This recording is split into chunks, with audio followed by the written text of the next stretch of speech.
Okay. So we left off last week. It was our first week doing Bill's story, and we left off at the top of page 6, the first full paragraph. And I just want to back up a little bit for those of you who have not been with us to give us a little bit of context.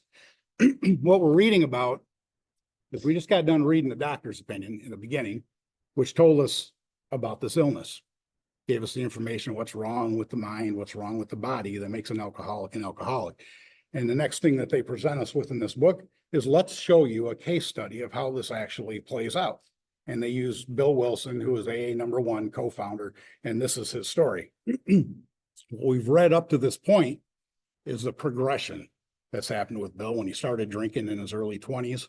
And we've watched the progression, we watched symptoms as we've gone along, but the tide really started to change from the beginning, from page 1 through page 4, where he was enjoying his drinking. He wasn't drinking because to escape, or he wasn't drinking. He was in the throes of life. He was excited about life, and he found that alcohol just made things so much better. There was no consequences, just enjoying it. A couple little things started happening, but no big deal, right? According to him. But when we get to the top of page 5, we see where this starts turning. In the first sentence in the first paragraph on page 5, it says, liquor ceased to be a luxury. It became a necessity. Well, that's where the tide turns. It was a luxury because he was enjoying it. At some point in the drinking career of every alcoholic, we experience this, where it stops becoming a luxury and starts becoming a necessity. And that was just when Bill was in his 30s, by the way. You know, a lot of people think, well, this book, they were all old timers. These were all old people. The guy was in his 30s. That's not that old. Well, I guess old is relative. Maybe if you're 20, you might think that's old, but it's not all that old. And then it goes on to talk about in that paragraph, it says, I began to wake very early in the morning, shaking violently. So it's not a symptom of being an alcoholic. It is not it may be a symptom of what happens if you keep drinking, but this is what happened as it starts becoming a necessity for him to drink. But then it goes on to say, this is the important piece in the last sentence of that first paragraph, even though this is all going on, it's a necessity. I'm shaking violently in the morning. And what does Bill say? I still thought I could control the situation. And I think the important piece there is, okay, so Bill, what is this consequence that he's paid? It became a necessity, not a luxury. If there's no other consequence than that, I don't know that any of us would want to quit drinking, right? I mean, there's going to have to be some pain that comes along before we really decide we want to quit drinking, because we enjoy our drinking if you're an alcoholic. So he's shaking violently in the morning. That might be a good enough reason to quit. Might be. But what does Bill say? I still thought I could control the situation. And that's what brings us for new people. I mean, we're studying this chapter, and the next 2 are all about step 1 to determine if we're an alcoholic, right? That's the whole idea of it. But there's a second piece to that. And again, we talk about this when you look at step 1 up here on this poster. Again, no directions, but it gives us a cliff note of what it's about. This idea that we're powerless over alcohol. When we learn what's wrong with the mind and the body, we can get an idea of what that means. Say, yep, that's me. With Bill, I'm waking violently in the morning. It's a necessity that I drink. It's almost not a choice anymore. Okay, he's got that, I think, at that point. But he's missing one piece, and that's the second part. Has his life become unmanageable enough yet to where he's willing to do something about it? Because you can come in here and say, yeah, man, I can't stop. I tried over and over and over, and I can't. But the question is, what are you willing to do about it? Because if you're not, what did he say? I still thought I could control the situation. Bill is not ready to accept. It's funny, I read a book that somebody at this meeting had given me, just a small one. It had some recordings of Bill Wilson before he died. And one thing that he mentioned was that he had to be prepared to receive the message before he could receive it. This is what he's talking about. He was, at this point, he's not ready, because he still thinks, no, thank you. My life's not unmanageable enough yet. So when we're going through, again, the symptoms, if you're new, I wouldn't so much try to relate to the symptoms. Like, well, I never shook violently in the morning. Well, I never did either, right? But I sure in the hell tried quitting before on my own, found I couldn't. But even at that, I wasn't ready to actually quit and do what I needed to do in order to recover until the pain was great enough. And for every person, that's different. We don't know where that is. It's just up to you. But he made that statement there, and that should stand out to everybody, especially if you're working with a new person. You know, but well, I think I can still control. If I just stop hanging out with, you're working with somebody new and starts talking like that, and encourage them to follow their conscience if that's what they want to do. to go ahead and try some controlled drinking. We're going to read about that in this book. They encourage that. Try some, because when you get here, for this to be able to take, for you to be prepared for this, you've got to be willing to do anything to get over this and know that I can't. It's a seemingly state of seemingly hopeless state of mind and body. Hopeless is the idea. Do you know that you're hopeless? Do you know you're beyond human solutions to be able to solve your problem? That's what we learned in the doctor's opinion. So anyways, that's where he was. He wasn't ready yet, right? But he's paying some consequences now. It's a necessity. Then, second to last paragraph on page 5, one sentence before this says, then I went on a prodigious bender. I'm not sure what a prodigious bender is, but a bender, we've already learned that it's the same as it's a synonym for a spree, right? They talk about spree drinking, and spree, according to the dictionary, is defined as unrestricted overindulgence. So he went on a drinking spree of unrestricted overindulgence that he calls prodigious. So this must have been a real big one for him, right? And he says, then he says, I woke up. So basically something happened with Bill and he said, man, this isn't working. So he woke up and he said, the next thing he says, this had to be stopped. And then he said, this is his realization, beginning to prepare for this. I saw that I could not take so much as one drink. So I was through forever. Bill knew that he couldn't even anymore say, well, I'm only going to go out and have 2 or 3 tonight. And I'm going to control. He knows I can't have one, because when I do, I keep going on these benders and just more trouble follows. So now I know I have to stop for good. And he says, I'm through forever. So what does Bill do at that point? When we say I'm through forever, we're using our willpower to say, done.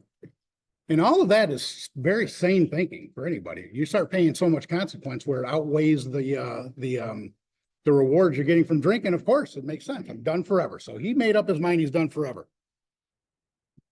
He says, I had written a lot of sweet promises, but my wife happily observed that this time I meant business, and so I did. He truly wanted to stop for good, and so he went forward with his willpower. What does the next sentence say? Shortly afterwards, I came home drunk. He used all his willpower, knew he had to stop. That's interesting. And then he says, there hadn't even been a fight. He didn't even try to stop me. He says, where had been my high resolve? I simply don't know. It hadn't even come to mind. Someone had pushed a drink my way and I'd taken it. Was I crazy? I began to wonder. For such an appalling lack of perspective seemed to be near just that.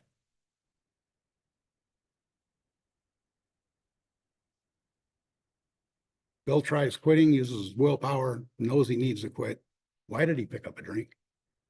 If any of you had ever tried quitting drinking before coming to AA, or even came to AA for a while, I went through this many times when I was younger, and stay in AA and stick around and go to your meetings and maybe even call your sponsor every day, and then you went back out and drank.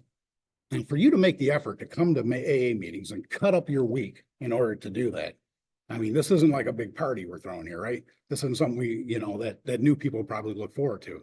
I'm here because I kind of mean business, right? What was more important than that said in your mind, yeah, but this is what I'm going to get out of drinking, so I'm going to pick it up. Anytime I ever picked it up, when I actually went back to reflect, I could not tell you why I picked it up. I have no idea. Just like Bill has no idea why he picked it up. Was he crazy? That's what he said, right? I'm going to interrupt that just for a second here to go back to the doctor's opinion. The doctor didn't go into it in complete detail, but he said what's wrong with our mind is that no matter how great the necessity or how great the need or how great the want, alcoholics distinguishes us as a distinct entity from other people, non-alcoholics, where we will pick it up anyways. And he says that is a form of insanity. And then they'll go into later describe, well, how is that insanity? Well, insanity doesn't mean crazy like Bill just talked about.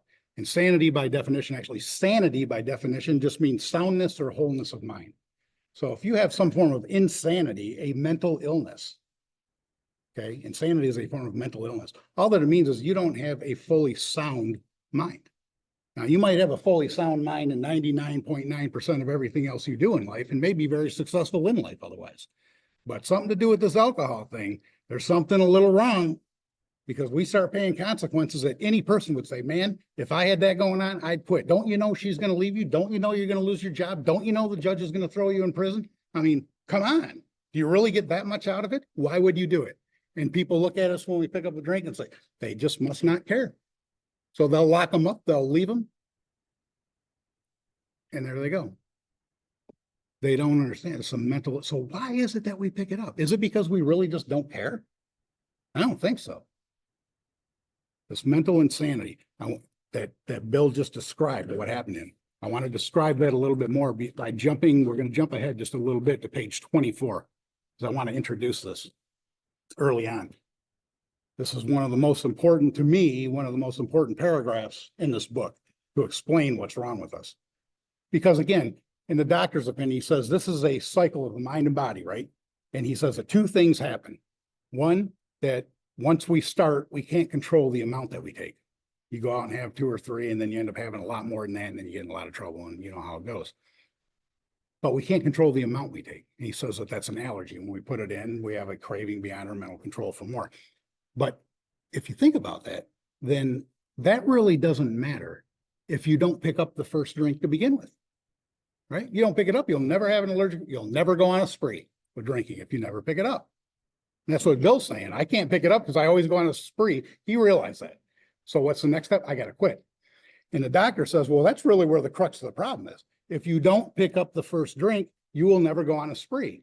So you need to stop. But the doctor said, we have a problem with that. That's where the mental insanity is, where we'll pick it up no matter how great the need or want to quit. So that's what we focus on. That's the piece that matters, not the allergy. So what's wrong with us? First paragraph on page 24 says, the fact is, and this is all in italics, so you can find it easy, very important information. The fact is that most alcoholics, for reasons yet obscure at this time, they don't know why this is. But for most of us, we have lost the power of choice in drink.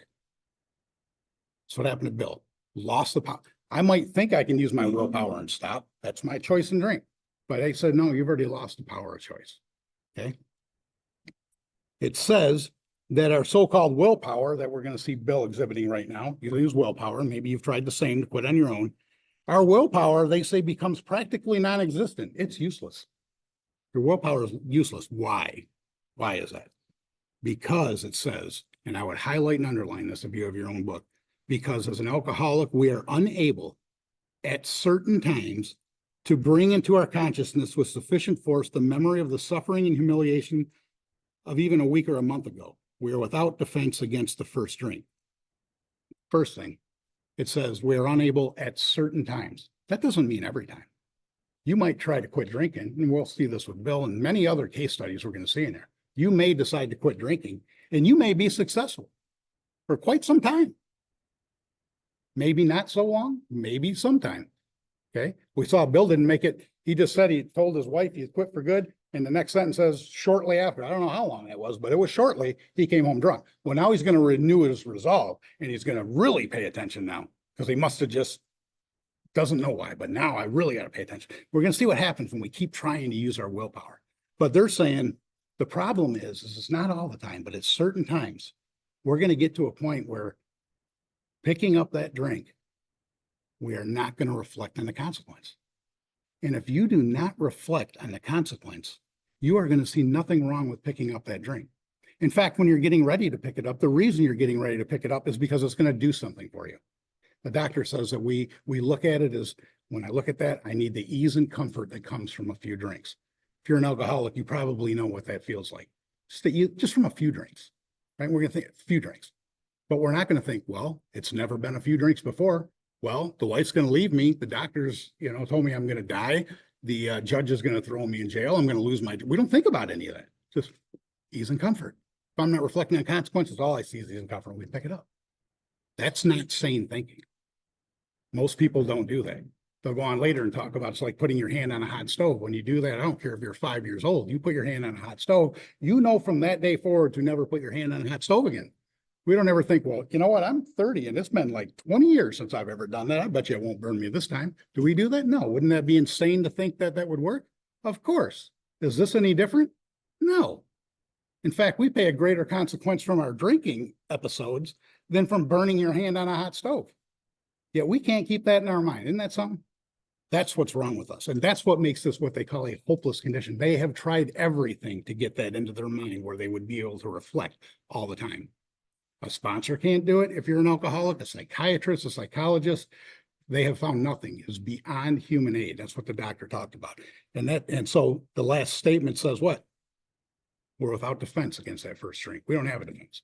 Now I want you to flip back to page 5 that you have that concept in your mind and see what Bill's doing and how futile these efforts are going to be of quitting drinking. The last paragraph again, he says, shortly I came home drunk, where had been my resolve. So the last sentence on the page 5, it says, now I renewed my resolve and I tried again, right? I got to pay attention to this. Some time passed. Oh, last time it happened shortly, he came home drunk. Now some time passed. I just needed to renew my resolve, and confidence began to be replaced by cocksureness. I could laugh at the gin mills. Now I had what it takes. And then one day I walked into a cafe to telephone. In no time, I was beating on the bar, asking myself how it happened. How did I pick that? How did I just renewed my, how did this, has anybody ever experienced that? How did this happen? He says, as the whiskey rose in my head, I told myself I would manage better next time, but I might as well get good and drunk then. And so I did. The remorse, horror, and hopelessness of the next morning are unforgettable. The courage to do battle was not there. My brain raced uncontrollably, and there came a terrible sense of impending calamity. Anybody know that feeling of impending calamity? It's usually what brings us here. I hardly dared cross the street lest I collapse and be run down by an early morning truck, for it was scarcely daylight. An all-night place supplied me with a dozen glasses of ale. My writhing nerves were stilled at last. A morning paper told me the market had gone to hell again. Well, so had I. The market would recover, but I wouldn't. And that was a hard thought. Should I kill myself? Well, has anybody ever come to that point? Asked, should I? Because I did. No, not now, he says. Then a mental fog settled down, and gin would fix that. So 2 bottles and oblivion. The mind and body are marvelous mechanisms, for mine endured this agony for 2 more years. Sometimes I stole from my wife's slender purse when the morning terror and madness were on me. Again, I swayed dizzily before an open window or the medicine cabinet where there was poison, cursing myself for a weakling. There were flights from city to country and back as my wife and I sought escape. And then came the night when the physical and mental torture was so hellish I feared I'd burst through the window, sash and all. Somehow I managed to drag my mattress to a lower floor lest I suddenly leap. A doctor came with heavy sedative, and the next day found me drinking both gin and sedative. This combination soon landed me on the rocks. People feared for my sanity, and so did I. I could eat little or nothing when drinking, and I was 40 pounds underweight. That is the depth of Bill's alcoholism. And at this point, we're going to see how it starts to turn and the solution that he found. It says, my brother-in-law is a physician, and through his kindness and that of my mother, I was placed in a nationally known hospital for the mental and physical rehabilitation of alcoholics. This is Towns Hospital. This is where he met Dr. Silkworth that we just read the doctor's opinion. Okay. Under the so-called belladonna treatment, my brain cleared. Hydrotherapy and mild exercise helped much. Best of all, I met a con doctor who explained that, and I would underline this. This is what the doctor explained to him in Bill's words.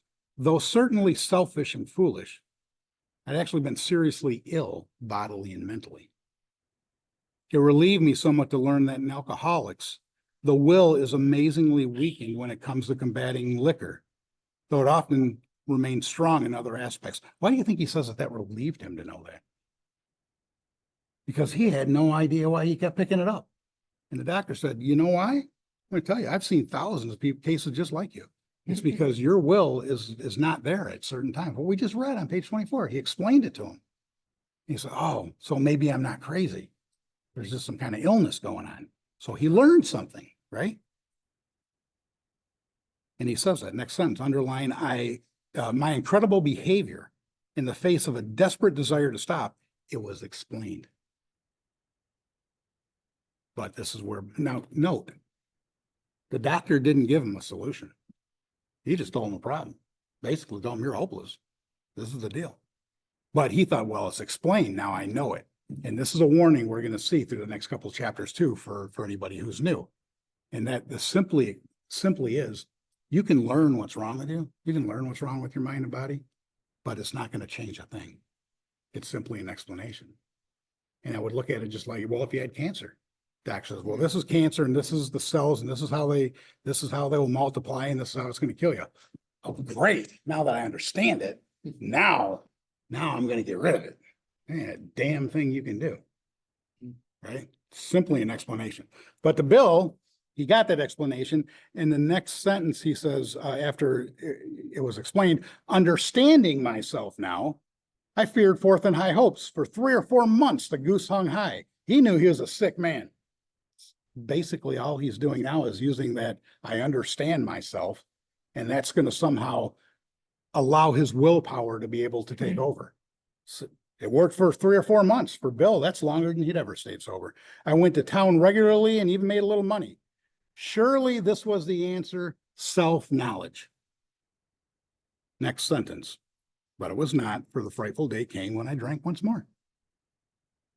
The curve of my declining morale and bodily health fell off like a ski jump. After a time, I returned to the hospital. This is Bill's second trip to the hospital. If you remember, we started reading the doctor's opinion, and when we started reading it, it talked about Bill's third trip is when he recovered. The first trip, he explained what was wrong with him. Bill ends up going back now for his second trip.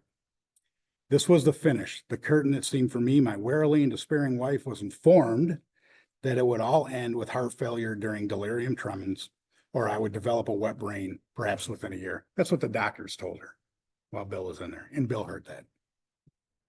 She would soon have to give me over to the undertaker or the asylum. They did not need to tell me. I knew and almost welcomed the idea. It was a devastating blow to my pride. Isn't that interesting?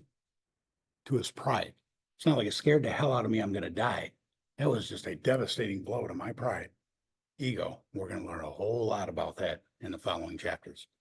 I, who had thought so well of myself and my abilities, of my capacity to surmount obstacles, was cornered at last. And that's the question for a newcomer. Do you feel like you're cornered at last? Are you there? Are you there? Now I was to plunge into the dark, joining the endless procession of sots who had gone on before. I thought of my poor wife. There had been much happiness after all. What would I not give to make amends? But that was all over now. No words can tell of the loneliness and despair I found in that bitter morass of self-pity. We're going to learn later they call this pitiful and incomprehensible demoralization that we come to. Quicksand stretched around me in all directions, and I had met my match. But underlying, I had been overwhelmed, and alcohol was my master. There is Bill admitting to step one. It's done. Knows he can't fight it, knows willpower is no good, knows he's going to die. He understands he's hopeless. That's step one. I mean, my God, you're at a nationally prominent hospital that specializes in alcoholic drug addiction, and that's what they're telling your wife, this guy's going to die. There's nothing we can do for him. Where do you go from there? Who are you going to seek help with? Done. That's what he realized. Trembling, I stepped from the hospital, a broken man. Fear sobered me up for a bit. That's a great statement. This happens a lot with new people. It happened with me many times at the beginning. You get this heat on your back, right? Whatever it is. And then fear, I don't want that to happen. So we keep that real strong in our mind that we're not going to drink because of fear. And the next sentence again, then came the insidious insanity of that first drink. Now he's talking about it. He didn't say, then I got drunk on a prodigious bender. He says, the day came where the insanity of that first drink happened. He recognized what's happening. I drank again and I didn't think about the consequence of that first one. And that set me off. All the rest of setting me off doesn't matter. It's why did I pick up that first one? It's not why, at this point for Bill, and it should be for us, it's not why can I not stop drinking? It's why do I start drinking again with that first drink? Everyone became resigned to the certainty that I would have to be shut up somewhere or would stumble along to a miserable end. and how dark it is before the dawn. In reality, that was the beginning of my last debauch. I was soon to be catapulted into what I like to call the fourth dimension of existence. I was to know happiness, peace, and usefulness in a way of life that is incredibly more wonderful as time passes. What in the hell is he talking about? I mean, that is 180 degrees from where he's at right now. And he's not, did you see anywhere in there? He said that was the last of it. And what was going to happen to me in this fourth dimension of existence is I was going to get sober. He didn't talk one word about sober. He says, I'm going to know happiness. We generally don't come in here with happiness. He said, I was going to know peace. We usually don't have peace when we come in. Usefulness. We usually don't have that. These are the things that bring us here because we're miserable, right? We don't come in here because, man, I drank too much tonight. I'm drunk. I need to go to an AA meeting because I'm drunk. We like the feeling of being drunk, right? That gives us ease and comfort. So we're not feeling this crap. And he's saying he's going to find that. Let's see what happens. That's the solution he's talking about. He's not talking about just getting sober. Sober, again, people, is defined as not drunk by the dictionary. That's it. And we already know for us, when we're not drunk, we're just miserable without the sense of ease and comfort because we're not picking up a drink. Until we get so miserable, we need to pick it up again because it makes no sense staying sober because we're so miserable. Or we kill ourselves, which we just read about, right? Near the end of that bleak November, I sat drinking in my kitchen. With a certain satisfaction, I reflected that there was enough gin concealed about the house to carry me through that night and the next day. My wife was at work. I wondered whether I dared hide a full bottle of gin near the head of the bed. I would need it before daylight. My musing was interrupted by the telephone. The cheery voice of an old school friend asked if he might come over. This is Ebby Thatcher, and this is the man who brought the concept of what turned into AA to Bill. He brought the solution.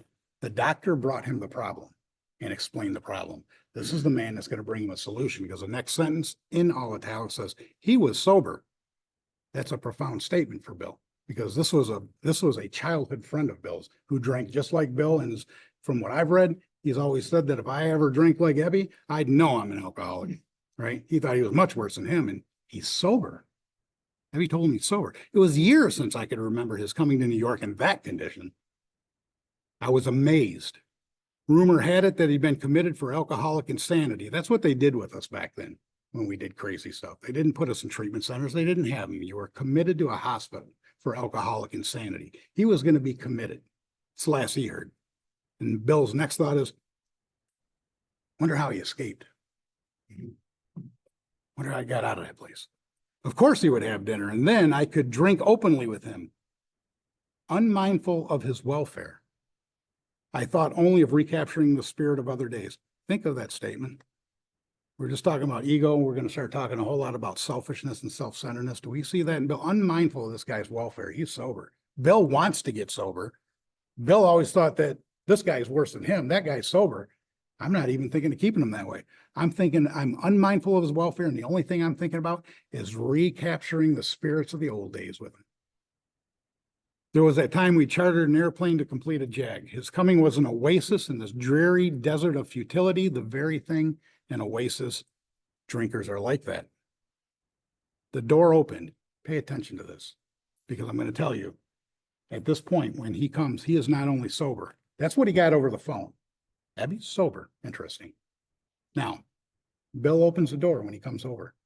Notice that Ebby hasn't even said a word. Ebby, we're going to find out, Ebby's recovered. Ebby has had this spiritual experience, the spiritual awakening we talk about in step 12. And let's see what that looks like. He says the door opened and he stood there, fresh-skinned and glowing. There was something about his eyes. He was inexplicably different. What had happened? Ebby ain't even said hi. He's just looking at him and he sees there's something different about this guy. He's not just, oh, there is something different. I pushed a drink across the table and he refused it. Disappointed but curious, I wondered what had gotten into the old fellow. He wasn't himself. Come on, what's this all about? I queried. And he looked straight at me. Simply but smiling, he said, I've got religion. Bill says, I was aghast. So that was it. Last summer, an alcoholic crackpot. Now I suspected a little cracked about religion. He had that starry-eyed look. Yes, the old boy was on fire, all right, but bless his heart, let him rant, because my gin would last longer than his preaching. And you pay attention to this next paragraph and see how Ebby presents what happened to him. See if he does his ranting and preaching about religion. That's what Bill expects, right? Because what we see Ebby do here is exactly the way that we are supposed to be doing it in AA, as we're going to see in the later chapters of this book. This is what we do with somebody who's sick, like Ebby is getting ready to do with Bill. He says he did no ranting, yet in a matter-of-fact way, he simply told them how two men had appeared in court, persuading the judge to suspend his commitment. So these are two guys from the Oxford group that we'll be reading about, where the tenets of AA were first started. And these two guys who had recovered from alcoholism, they got to know Ebby a little bit, and they appeared when Ebby was getting ready to be committed for alcoholic insanity. These guys stepped up to the judge, said, give them to us. Give them to us. And this is what they said. He said they told the judge of a simple religious idea and part two, a practical program of action. We got an idea, and if he takes actions, I think we can get him well. And he says, and that was 2 months ago, and the result was self-evident. It worked. He had come to pass his experience along to me. Think about that. Ebby has been recovered. I don't even know how long Ebby has been recovered at this point, because he wasn't standing in front of the judge not recovered 2 months ago. So at some point, he did some work. But somewhere between day one in front of the judge to 2 months, Ebby has not only recovered, what's Ebby doing? He's coming to pass this along to somebody else. Think about that in AA today. How long does it take to recover? It took Ebby a couple months. How long until you start working with other people? Ebby did that within a couple of months. He's going to Bill, right? That's the program of act. That's how this works. So he come to pass experience along to me. If I cared to have it, I was shocked, but interested. Certainly I was interested. I had to be, for I was hopeless. I'm going to stop there for the day, but I just want to go into that a little bit. It says I was shocked, but he was interested. When he said I got religion, Bill was aghast. We're going to find Bill did not like the idea of organized religion whatsoever. We're going to learn a lot about that. So he didn't like it. But Ebby was there to tell him, to share with him how he got well, if he cared to have it. Bill, you know, I'm just like you. I got well, you're not. If you want, I can show you what I did. Well, what do you got? Religion. I want to get well, but I don't want anything to do with religion. So which one's going to, do I want to get well more than my obstinacy about religion is what this is all going to be about, right? And this is where it comes out, you know, if I was interested, he could have just said, no, I ain't interested, Abby, have a good day, if he wasn't hurting bad enough. But he says, certainly I was interested. And he says, I had to be interested, or I was hopeless. He had step one. He knew he was hopeless. That's what it's about. He knew he was going to die. So that's where this whole thing begins, of getting into the program of recovery and the introduction of a higher power. Everything we're going to read from here to the end of this chapter is how Bill got well and how that came about and what he did. And that's why we pay very close attention to the study. Because again, I've read this several times throughout my time in and out of AA.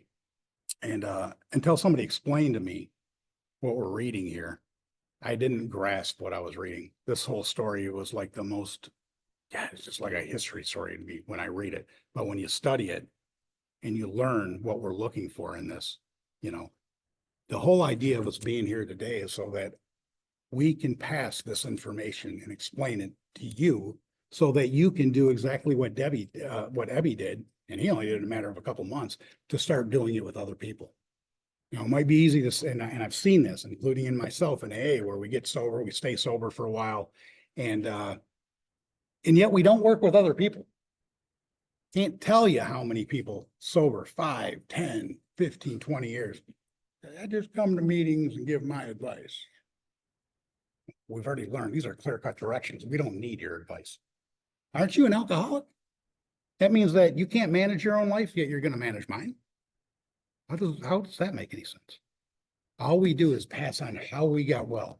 That's the beginning and the end of this deal. That's what we're trying to teach you so you can do it with others. And then you can do this and spread it to others as well.